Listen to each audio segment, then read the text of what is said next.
And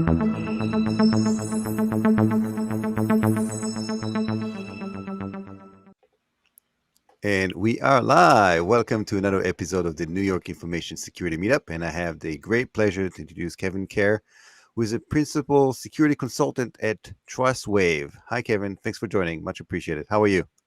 Good. How are you doing, David? Good. I love your background.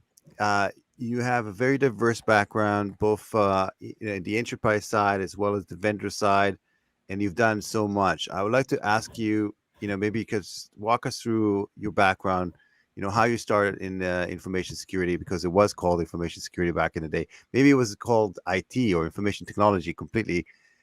Security wasn't even a thing. So maybe Sure. we start there. Yeah, well, I'm so old and I've been doing this for so long, 38 years now. Who knows what it was called back then? But I'll start way back when. I went to college for chemistry, and it wasn't where I wanted to go. And the Air Force offered me some opportunities to go into multiple fields. And they said, hey, how about going into IT?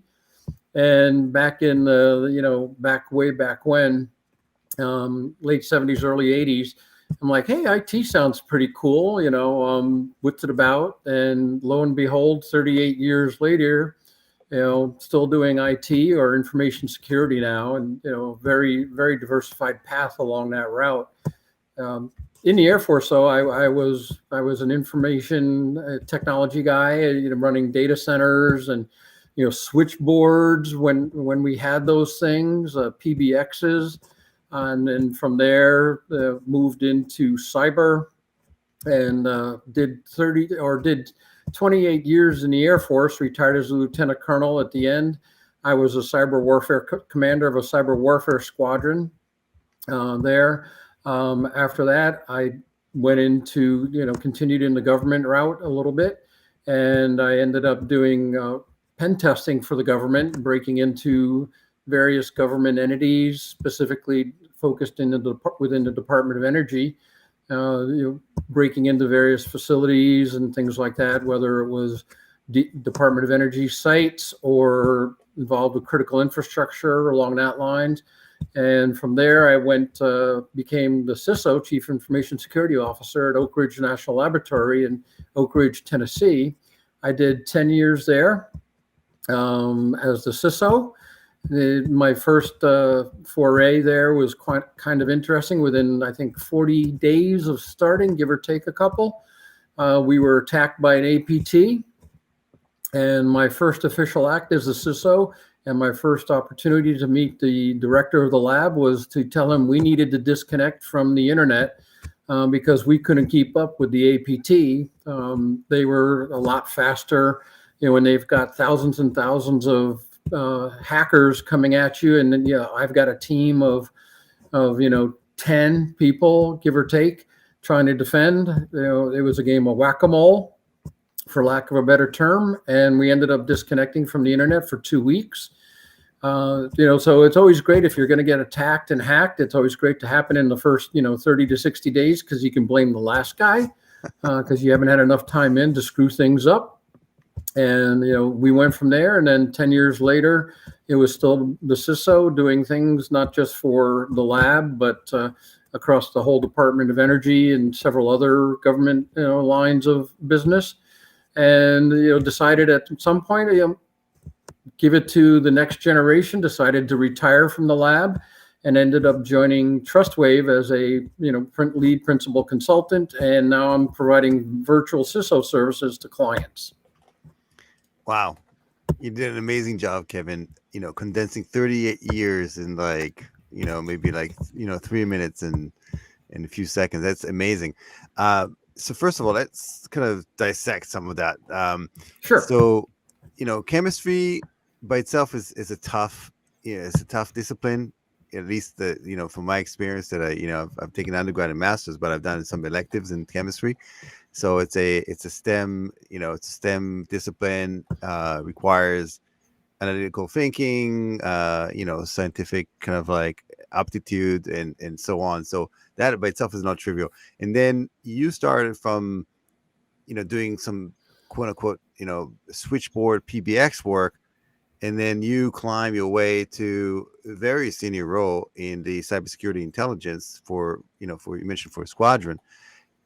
So you kind of condense all of that, and maybe talk to me about that process. To how did you advance in the Air Force, and what in particular was the kind of the skill set you acquired through those years, and what did it mean for because we know cybersecurity, most people kind of think about like civilian, enterprise, and so on, but there's not a lot of like information, or people are not aware what does like somebody at the Air Force do around cybersecurity. Sure. So chemistry actually provided a great background for me in the sense that I had to be analytical. And one of the things in chemistry, especially organic chemistry and some of the other courses, was you're given a jar of garbage and you had to break it down and figure out what was in it and come back, and tell the professors, what was in this jar of garbage. But by the way, Kevin, I hated organic chemistry. This is why that was where I was going with this. That's why I took computer science, but I had to pick a couple of science selectives, and I ended up with chemistry. And I didn't do as well as I did in my computer science courses. But yeah, it's tough. There's no joke. Organic chemistry is absolutely no joke. Yeah. Back in the 70s and 80s, we didn't have, at least the school I went to, didn't have a lot of the fancy mass spectrometers and all that stuff. And you had to do it through the old way of titration and filtering. And, it was really old school, ways to break down. And I figured that provided me a great background on looking at problems, dissecting them, breaking them down to their root elements. What we call now a root cause analysis when things go south in IT. I was doing that way back when because of chemistry, and that just kept my brain, gave me the brain mindset, whatever you want to call it, to go forward. So when I went into the Air Force, one of the things I did was, obviously, here I am, a chemistry background guy, and I'm, thrown into information technology and communications back then. So one of the things I did was I broke down the job. I worked every job in the data center and on the switchboard in every shift. So I could learn what everybody was doing. So when there was problems, I could understand, what the issue was. The other thing I did too that still follows me to this day was, not only did I work all the jobs and understand, people's roles and responsibilities at the base level, but I had to work with, as a brand new second lieutenant, I had to work with colonels and making sure we were meeting their requirements and their needs.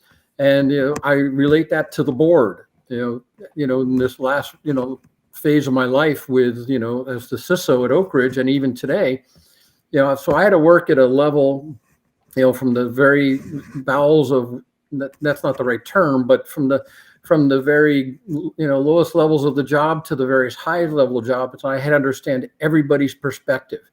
And that is critical today. People ask me, well, how did you plan your trip to becoming a Ciso? And I didn't. It was just doing the right thing at the right time and being in the right place at the right time, proving my value and worth. Not because of great works, but because I just understood a lot of everything that was going on. And lo and behold, like I said, 30 something years later, here I was as a Ciso, but I didn't plan to get there. And, when I'm asked by, up and coming information security people, what do I need to do to become a Ciso? I said, stay in technology. It's more fun. It's less headaches. You're able to keep your hair because as a Ciso, there's a lot of responsibility and stress. And unless you really want that title, I tell people don't do it. It's more fun to stay on the technology side, or if you're a policy, geek, stay in the policy side. But I joke, but becoming a Ciso is a great thing. It was perfect. I was in the right place at the right time, and lo and behold, poof, Oak Ridge National Lab reached out to me and said, hey, we've got a senior level. They actually called it a senior risk manager at the time. But once I was on board, we realized what was going on. The CIO I worked for said, "Hey, why don't we, really give you the title and role you deserve, as a Chief Information Security Officer." Yeah, So I that's know that, that kind of bounced all over the place. And again, I bounced all over 38 years like that. But yeah, amazing. So and what about the transition from from the Air Force to the civilian life? I mean, a lot of times, I've interviewed veterans and so on, that it's not totally smooth. Sometimes there's certain skill set that they acquired in the service that does not necessarily translate immediately in the civilian life, and also the experience that they had affects some of the ability to transition into kind of a civilian role. How was that for you? so I think one of the biggest things, obviously, going from a military background into the civilian role was getting out of the acronym world. Yeah, because the military is just loaded with acronyms. So I had to get out of that. And the other thing too, which wasn't hard for me, was understanding it. I had to learn the business of these various organizations within the military and understand their requirements, in order to meet their needs. So when they wanted to come up with new, services or capabilities, you had to be able to look at it and say, how does this fit in? How does this work? What do we need to do in order to, bring this thing in? So it was the same there as it was in the civilian sector, and it tied in nicely.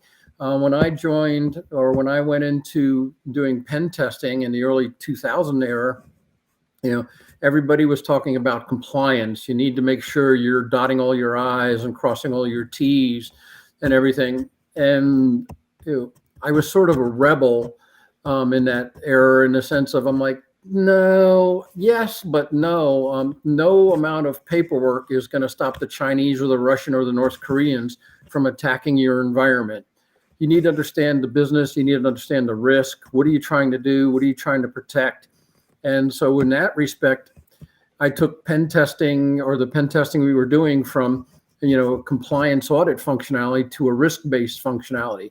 And I had a lot of pushback in the Department of Energy from, a lot of people that grew up with compliance. I need to meet the NIST standards, or I need to meet this standard, or, and that stuff. And I said, yeah, that's true, but let's figure out what the risk is, because why spend $1 billion doing something that has zero return on the investment or the effort? And eventually, they caught up with me. And I'm being a little facetious, obviously, but the government didn't bend to my will, obviously, but people started seeing that too, because industry was doing the same thing. And I didn't just work in the Department of Energy. I interfaced with my friends in finance, or manufacturing, and we exchanged ideas, and they all started to see, we all started to see the benefit of risk, looking at what the risk and what the threat is. What are you trying to protect? Why are you trying to protect it? And things like that. So it's so interesting. So somebody like who's done this for such a long time, what's your take on this whole hype cycle where companies are latching to the kind of the latest and the greatest, and they move on in a tandem almost to solve a particular security issues? You've seen that a lot of these, I'm assuming, throughout the years. Right.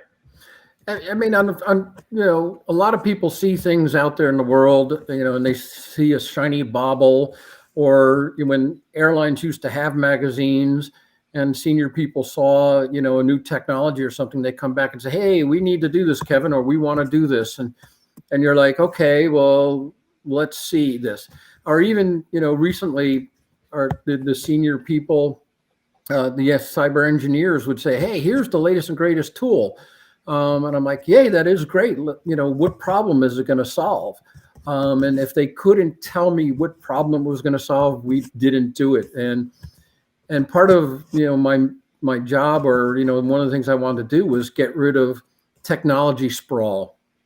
Because of that, everybody wanted the latest technology or the latest bauble, the standard squirrel mentality, let's look at something and go that route. And I kept, trying to bring it back and say, what are we trying to solve? What are we going to do? And not only that, but how is this new tool that we want to bring on board going to integrate with the other 56 tools, cybersecurity tools that we have? So that was a big problem and something we had to, figure out and do. And one of the things I did was, let's look at the technology we have and what we're trying to accomplish, and take those 56 tools and start narrowing it or whittling it down to hopefully a dozen or so tools. Even if it didn't give me, if one tool didn't give me 100%, no tool's going to give you 100% of what you want. You had to figure out what tools gave you the best bang for the buck. And if I used this tool, did it give me 70% of what I wanted? Yes. Okay. And this tool gave me, 70% of the 30% that I didn't have. And you just figure out how to get the best coverage with what you have, because there's not enough money and there's not enough people to bring in, 60 tools or try to integrate 60 tools to give you everything. Yeah. And aside from that, it seems like there's a lot of fundamentals that, that always been there throughout the years, but are now called different, like just, now is zero trust, or defense in depth, or, Right. perimeter security. I mean, there's all these, but there's fundamental, pillars in security that has always been, tried and true throughout the years. But it seems like the industry is running on creating these like latest buzzwords, as you mentioned, and then riding the coattails of that and convincing executives to go out and spend money. What's your take on it? Yeah, so I mean, we all know zero trust is it's been around for a while. I mean, it's just in different names, and it finally got named. I think it was Gartner or somebody who coined the term. But it's all what do you need to do the job? And then of course you have tons of vendors that come out and say, hey, you buy us and we, you implement us and poof, you have zero trust. Not going to happen. Zero trust, as we know, is a concept, and you need multiple things in there. You need information assurance, information protection, identity and access management. You need to be able to, worry about your perimeter or no perimeter in today's world, especially in today's COVID world, with everybody working from home or not home, and they're down on the beach in the Bahamas, doing, some great things from there, managing their systems. So it's, part of it is as a Ciso, when I was, at Oak Ridge, or even now as a consultant, I've got to figure out how to get people to think of what we need to do and what we're trying to do. And I'm sort of a bigot, a data bigot in that respect, in the sense of everything's data, everything's being digitized. Everything is, everything you do is intellectual property, and that intellectual property can be monetized, to do great and bigger and better things. So, I'm starting, I was leaning heavily towards, yes, the endpoint's important. Yes, the perimeter's important, whether you're using VPN or zero trust. I'm like, let's look at the data. Let's figure out how we can label it and categorize it and things like that. I'm so old, I can go back to what was known as the Rainbow series of, back in the 70s and 80s. And I look at the Orange book, which was part of the Rainbow series, that talked about metadata and data tagging. And I was trying to get us, the places I was at to get to that. Let's figure out what the data is, because the data is where your value is. Yes, they may want your systems if they want to do crypto mining or bots or something like that. But reality of what's important to any company is their data and its worth and value, because data didn't cost you nothing to get there. You had to do something. It's got to be worth something. If you're in the health industry or banking or things like that, it's privacy information or HIPAA. You've got to be able to protect that. And granted, I may not have developed that PII or that PHI, protected health information, or privately identifiable information, but that's worth something, and or the loss of it is definitely worth something, to you. So, I'm trying to work more towards a world where we look at the data and you can categorize it, label it, and then you can determine through behaviors and identity and access management who has access to it, what they can do with it, who they can share it with. I mean, that's where I think, the world needs to go from a cybersecurity standpoint. And so, are we back to information security? Mm-hmm. you know. And we're knowledge-based economy, right? Right, And data is the new gold, right? At least right. what I've heard. So that brings me to a great point. Fast forward to your consulting work right now with Trustwave. So now you have such an interesting career path, and then where you were in the force, and then work for enterprise, very senior role as well, and now you're sitting almost like the other side of the table, where you are kind of the vendor coming in and consulting on particular topics. Talk to me about what you currently do for customers today, and what those engagements look like. What type of problems do you solve for customers, and so on. And then from there, the following question would be, how is all that knowledge and experience that you've gathered throughout the years help you do your role in such a way that is really profound? Yeah, so keep me on target as I go down answering this I question, will. because I tend to get, I may go off on a passion route, down That, some rabbit hole, but that's okay. We're in this together. No worries. yeah. So I think one of the things that it was important to me as a CISO and things like that is creating partnerships. Whether it's a partnership with another Department of Energy facility, or with Department of Energy headquarters, or my peers in Veterans Affairs, the VA, the Veterans Administration, or the Department of Defense. It's partnerships. And I use that when I was working with vendors. I'm like, hey, this is a partnership. We don't have the expertise with your tool or whatnot. So I need your help to make sure we're doing it right. Gartner says when you're working in the cloud that 99% of the cloud fiascos are because of customer configuration errors. And I'm not going to deny that, but I would expect cloud vendors to have some skin in the game and create a partnership, with their clients to, ensure that when they establish a cloud instantiation, that they come back and audit it and say, hey, did you realize you have this configuration? Is this the configuration you wanted with us? You're not meeting a NIST standard, or you're not meeting an ISO standard, or you're not meeting the SANS top 18 standards. And so when I came to Trustwave, because they had a partnership, with us when I was in my previous life, that was one of the things that attracted me to Trustwave, is they had a partnership. They wanted they had sort of skin in the game. If we're going to help you do something, whether it's a managed security service or whatever, they're going to have skin in the game, and they're going to work with you to make it best and optimal. So one of the things we're doing now, or what I'm doing now, I mean, the company's doing a lot more obviously than just what I'm doing. But what I'm doing now is, when we talk to our clients, we talk to them from the perspective of a maturity assessment. Where are you? Where do you want to get to? What's your goal? And we go in there and work side by side with our clients to determine that. And we'll look at you and say, okay, if you look at the capability maturity model of time tested, is where are you? Are you a 0? Hopefully no one's at that level still. But are you 1, just kind of fledgling, trying to figure out which where you are, where you need to go. So help them determine where they are, and then where they want to get to. Are you a capability maturity model level 1 and you want to get to a 3 or a 4, depending on how it's defined. And so then doing the gap analysis and the roadmap on how to get them to that next level. And then you're not going to go from a 1 to a 3 overnight. It's a journey. So being there, side by side, helping them get there.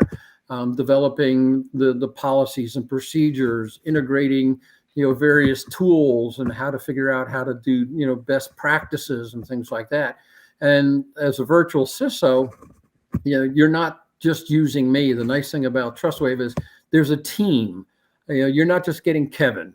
You're getting Kevin plus David and Robert, and Teresa, and you're getting a team of experts that can come along and help you, because I don't know everything, and I'll be the first to admit it. So it's nice to have a team that comes along with, a virtual Ciso service to get you from A to B to C to D to, where you eventually want to go. Or let me, I used the wrong, thing there, but get from 1 to 2 to 3 to 4, as far as capability maturity, and then maintaining that. The other nice thing about, where we're at too is, okay, a little bit of advertising, but we provide managed security services with Fusion and our security operations centers, and that's great because a lot of companies don't have the wherewithal, the time, the money, the budget, the expertise to stand up a security operations center.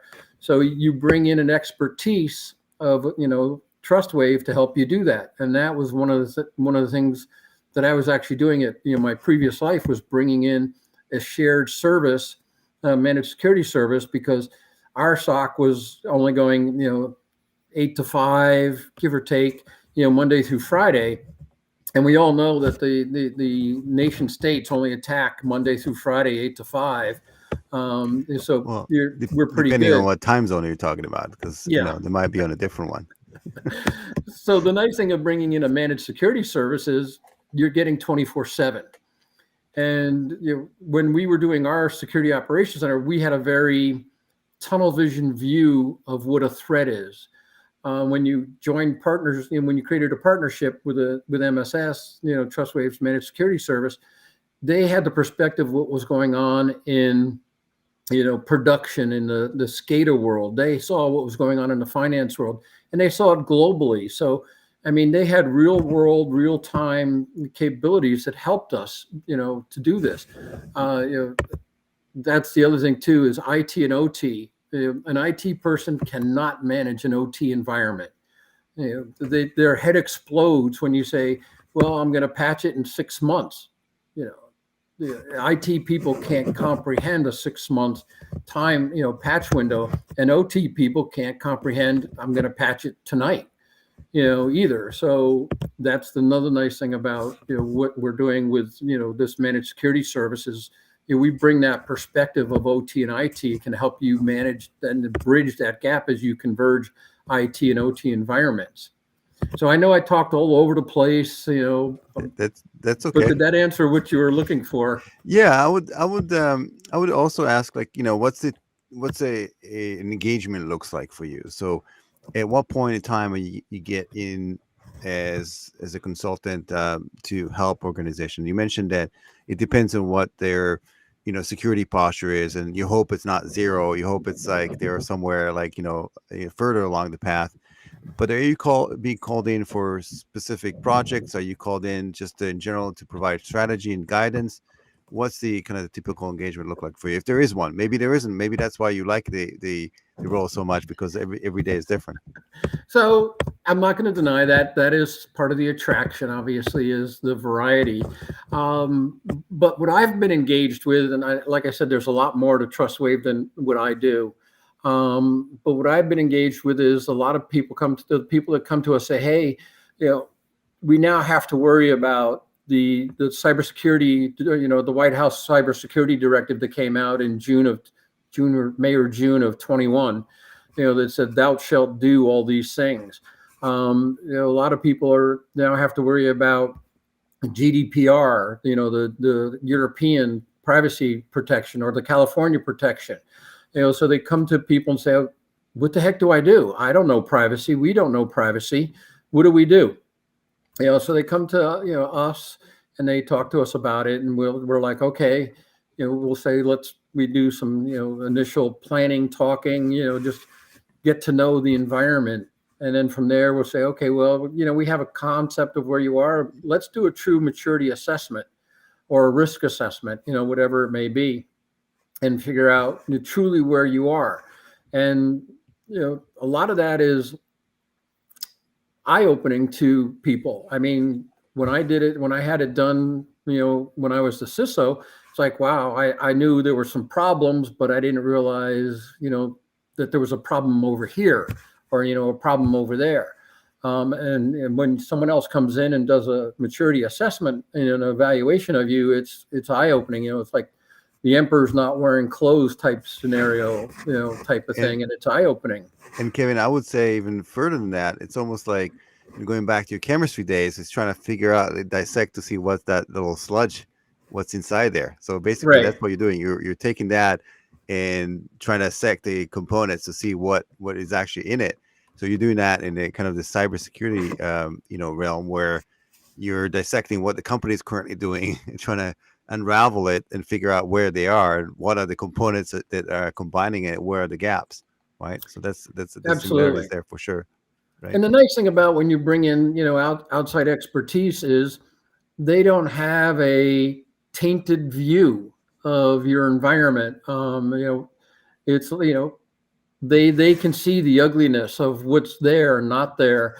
Plus, when you're the CISO, you have to do more than just cybersecurity. You've got to ensure you're working with the business aspects. You got to make sure you're meeting the researchers' needs and the requirements of the business, allowing it to function. Cybersecurity cannot be the no in innovative. And that was one of the things that I worked hard at, was to remove cybersecurity being the no in innovative. Because if you stop everything from happening, I'm sorry, the world's smart. People are going to find ways to get around you and not do what you want. So you got to figure out how to help people do the right thing the right way in order for them to do their business. And that's where, Trustwave comes in, and we do that. We can help you see, what's in this jar of stuff, your computer environment, but not just your, technology environment, but your business environment. They can look at all things, and there's the time there, when you're internal, you're busy fighting the fight. You're busy doing operations. You don't have time to see some of these, other things that may be impacting your environment that you need to worry about. And that's the beauty of what I'm doing now, is I can stand back and I can look from a wider point of view versus, I need to worry about this fire. I need to worry about ransomware. If the director or the CEO says, hey, I'm concerned about ransomware, absolutely. And that's what a CISO is going to focus on, or the security team is going to focus on. But an outside, being outside, I can say, oh, yep, ransomware, absolutely, need to be concerned about it. But you also need to be worried about cyber hygiene. Do you realize that 30% of your environment has, elevated privileges, or that you don't have a true configuration management, environment where everybody's using a gold image to build their servers, or if they're doing something a little bit off from your gold image, are you aware that that's happening? Where an outside entity can see that better. Yeah, it's super interesting. And do you ever have to have kind of difficult conversations with maybe the executives after you're laughing? It's gotta be some reason for that. Do you is that something you and again, coming from a military background, it's probably easier for you at some point. Yeah, so to give you an idea, when I was doing pen testing, we were working with an entity, and we went in there and the tech team was talking, and they said, we were able to get on your servers, and we were able to do this, and we were able to do that, and things like that. And I immediately saw the CEO and the CFO, their eyes glazed over, because the team was talking tech. And when I saw that, I'm like, okay, I let them finish their thoughts. And I said, do you know that we were able to get into your legal system? And we saw how you settled suits, and we saw the various levels of how you paid off this or that suit, and the various things. Or we got into your billing system. We saw you charge customer X $10 an hour for that, and customer Y $12, an hour for that. And the glazed over look went away immediately, and it was eye saucers and jaw dropping scenarios. So, you got to figure out how to work with them. And when I was at Oak Ridge, we had a researcher that absolutely didn't want to comply with anything we said, no matter what. And, he was doing great research. And so what we did was we went in there and said, okay, this environment that you're running in is very fragile. And it's susceptible to this type of failure.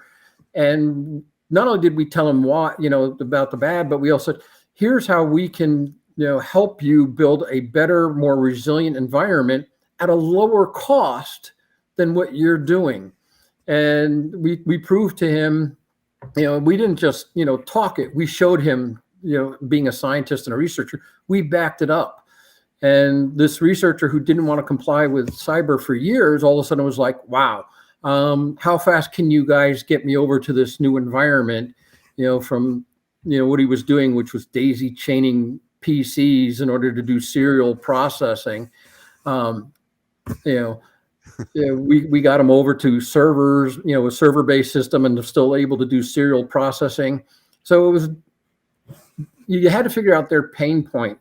And the pain point for the researcher was losing his data or the integrity of his data being compromised, because the last thing a researcher wanted was to publish their works and someone else come in behind him and say, hey, by the way, did you notice that, at this point, your data is kind of wonky? And so we had we proved to him, this is better for your research and everything like that. So it's going in there, figuring out their pain points, before you even get there and already have the story lined up. You don't come in there and just say, no. You say, hey, here's how we can make life better. And so, yes, I've had to do the difficult conversations, but I go in there, with a game plan to do it. Now, occasionally, did I have to go in there with the hammer of the Ciso? Yeah, there's times you have to do that too, and you just, it's put on your big boy pants and let's move forward, and tell people you can't operate like this. It's just wrong. Yeah, and if you have to change your pants after that because they're soiled, that's a possibility as well. Yeah. Hey, so I want to go back quickly to talk about you mentioned specifically the MSSP side of Trustwave. And I noticed you do a lot of work around that, and there's some huge benefits of doing that. There's one of the fastest growing areas within cybersecurity is the movement of a lot of companies to outsource the kind of at least some functionality of their cybersecurity controls and staff. Right.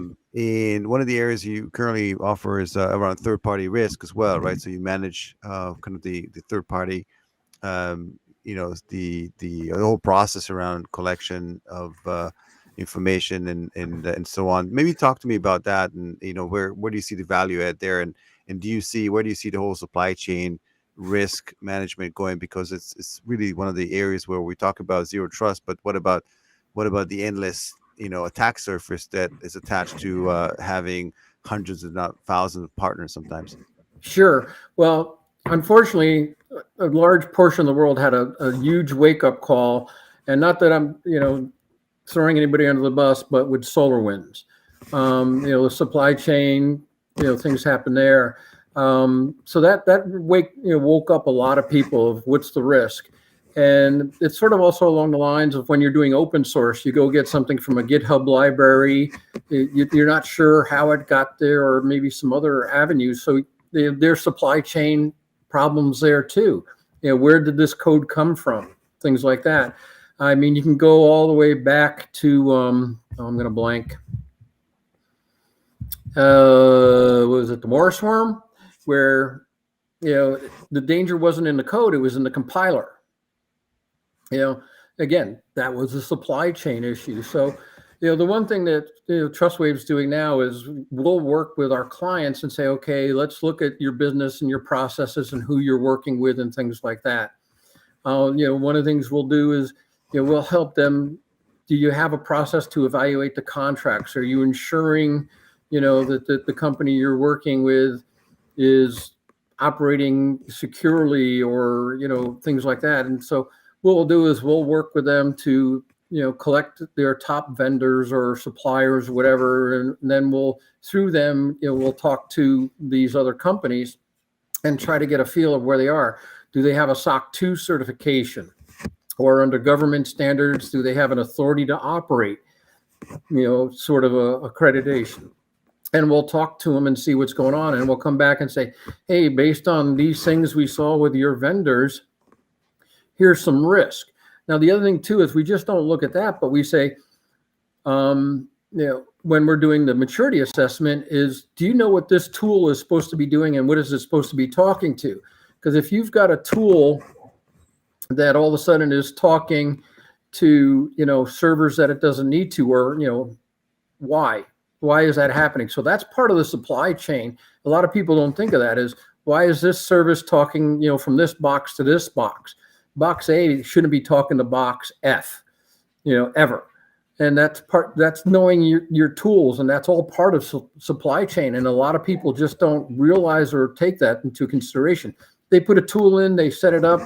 Unfortunately, they may just do an out-of-the-box configuration, and they don't tune it. They don't look at it. They don't look at behavior, what we call user behavior analysis, not just from a person standpoint, but from a system standpoint. I mean, that's all part of the supply chain risk and how you need to look at it. People may not look at it that way, but I do, because you're bringing in another tool to do something, and you need to know how it operates and how it integrates with various things. Yeah, and a lot of times it's almost like a black box. People are using just like they drive the car, right? So they don't know what the components are. I mean, that's the same goes for partnering with a company. You have little visibility into their system and what their attack surface looks like and their vulnerabilities and so on. And it's ever changing as well. A partner that might be a low category risk, within 6 months, you increase the level of business, and all of a sudden they're a critical, link within your supply chain. And then sometimes as well, you can have diminished revenue with, or the total amount of money or for that contract is small, but the company might be holding on to some crown jewels, even despite the fact that you're not paying them a lot. It might be some sort of financial processor or an early stage company that you're doing business with. So there's all kinds of nuances to the supply chain as well. Right. So we talked about SolarWinds, Log4j. Are we getting desensitized to all those big events that happened? And despite the fact that there's an increased level of awareness at the board level, it seems like we're almost like, okay, yeah, that's the next breach. We are getting, multiple credit, credit review or credit monitoring. Like I know I've have like 3 or 4 of them stacked up from all the various breaches that I was part of. Sure. Where is this all going? Yeah, unfortunately, we're in a world as we become more digitized, as we become more dynamic in the way you can implement technology. I mean, you look at the Internet of Things and, and all this stuff that's just coming in, sometimes you don't even know it's coming in, or you look at the dispersion of, where you are, it's going to become more and more complex. And that's why I'm going to go back to data. If you know what your data is, and you know where it is, hopefully you can do a better job of controlling it. You can put things on it.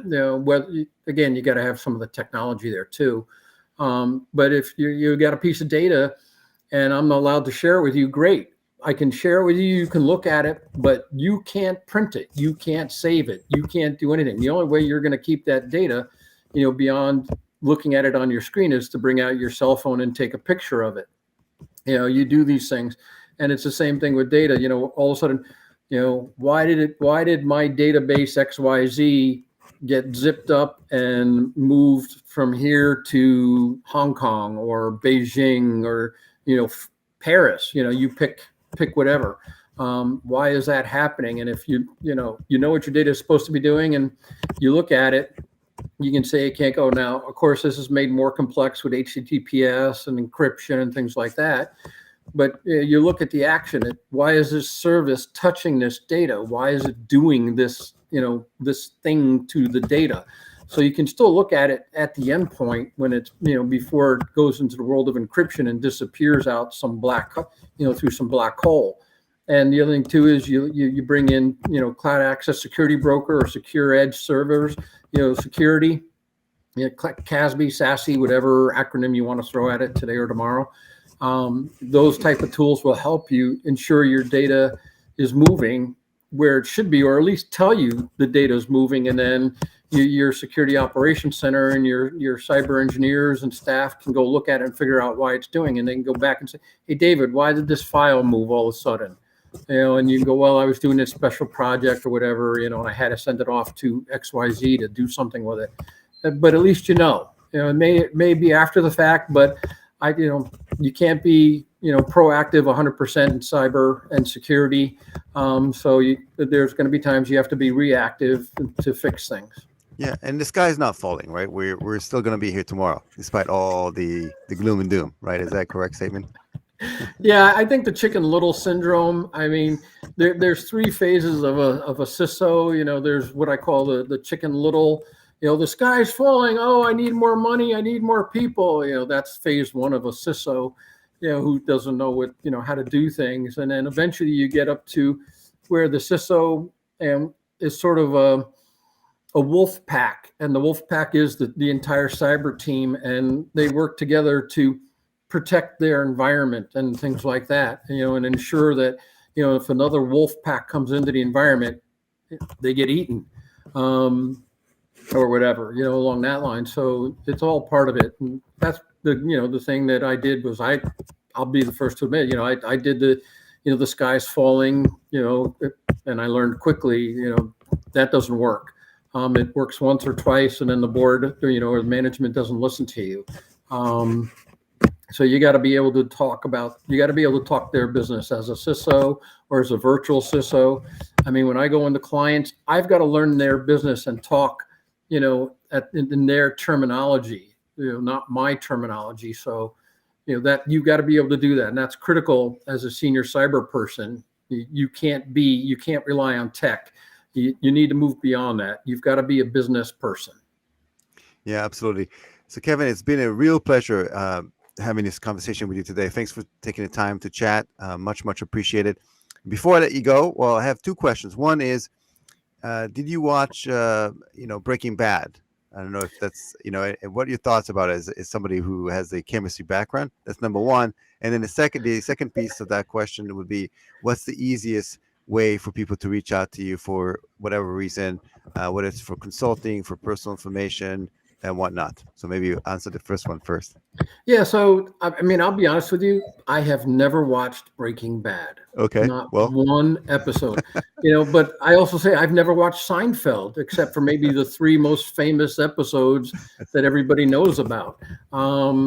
So sorry, I'm more of a Star Trek, sci-fi, type person. Well, I highly recommend, since the main character is a chemistry teacher, and maybe it was something you can relate. But he went out to the deep end and ended up making meth for a living. So maybe that's something we'll talk about maybe for our next episode. So what's the easiest way for people to reach out to you? So obviously the easiest way is, not obviously, but the easiest way to reach me may be through LinkedIn. I'm in there, I get messages and things like that. The other thing to do is you can reach out to Trustwave and our professional services. You can reach out to us and get a hold of me through that. Perfect. So Kevin, it's been a real pleasure again. Thank you very much. I like to think that maybe we can meet someday in New York. Maybe we'll do this in person, when things open up and everything comes back to normal again. But until then, once again, much appreciated. Looking forward to seeing you at the next event. Everybody who joined today, thank you again for joining and viewing this. Looking forward to having you at the next podcast. And until then, stay safe and be well. Thanks, David. Appreciate it.